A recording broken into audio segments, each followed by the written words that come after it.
Ce sont les formules de Kuder-Richardson, qu'on appelle le KR20 et le KR21. Alors, en fait, ce sont les formules qu'on va utiliser si les items sont dichotomiques. Parce que jusqu'ici, les items étaient des scores sur des échelles, d'accord? Si maintenant les items sont dichotomiques, on doit appliquer soit le KR20, soit le KR21. Pourquoi utiliser KR20 ou KR21? Ça dépend de la difficulté. Si la difficulté entre les items sont supposées différentes, alors on va utiliser le KR20. Si les difficultés des items sont supposées invariantes, alors on va utiliser le KR21. Regardez la différence en fait entre les deux, c'est que dans le cas du KR20, on utilise les PI. Qu'est-ce que c'est que les PI? Ben, ce sont les indices de difficulté de chaque item I. D'accord? Donc PI ici, c'est l'indice de difficulté de chaque item I, ce qu'on a vu dans la deuxième partie. Donc ce n'est rien d'autre que la proportion de sujets qui ont réussi l'item, par définition de la difficulté. Vous vous souvenez de ça? Puisque ce sont des items dichotomiques, c'est la somme des 1 à l'intérieur d'une colonne pour l'item I, divisé par le nombre total de sujets qui ont répondu. Ça va? Donc si PI vaut 0.5, ça veut dire qu'il y a la moitié des sujets qui ont réussi l'item, ou qui ont eu le score 1 à l'item. Ça va? Et donc, ben, s'ils sont de difficultés différentes, il faut considérer les difficultés de chacun des items dans la formule. Ça, c'est la variance du score total. Et grand N, c'est le nombre d'items. Si maintenant elles sont supposées de difficultés invariantes, eh bien, on peut utiliser la difficulté moyenne, P bar, qui est la difficulté moyenne de l'ensemble des items.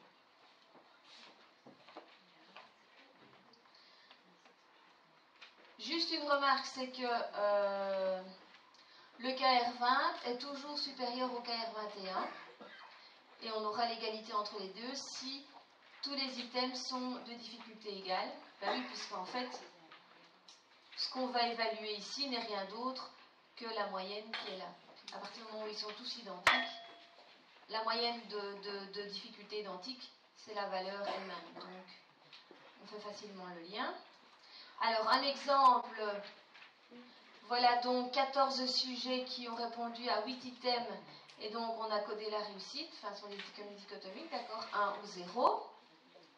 Donc, pour chaque sujet, on a son score total au test, ce qui nous permet d'avoir la variance sigma x carré qu'on va utiliser dans les formules. Et surtout, pour chaque item, on peut calculer un indice de difficulté, qui n'est rien d'autre que la somme des 1 pour l'item divisé par le nombre de sujets qui ont répondu. Donc ici, il y a 1, 2, 3, 4, 5, 6 sujets qui ont réussi. 6 sur 14, ça fait une difficulté de 0.43. Ça va? Vous pouvez donc calculer la difficulté pour chacun des items. Difficultés différentes.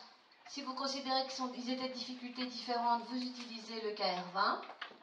Et donc, je vous ai mis en dessous le calcul, donc le développement complet de la formule.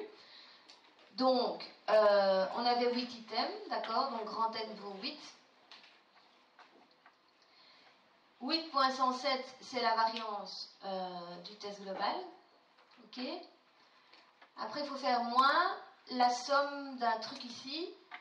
Et ce truc-là, il en faut un par item.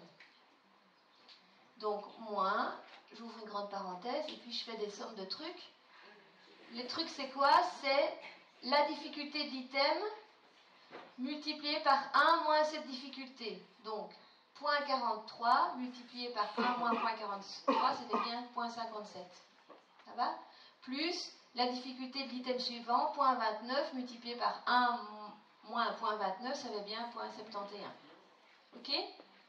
Ainsi de suite, blablabla, divisé par la variance totale, et donc vous avez ici une valeur de KR20 de 0.88. Si maintenant on utilise la formule du KR21 difficulté égale, alors on va travailler en termes de moyenne de difficulté. Et donc vous pouvez calculer la difficulté moyenne de l'ensemble de vos items. 1 moins la difficulté moyenne, et vous obtenez un KR21 de 0,86 qui est bien inférieur au 0,80.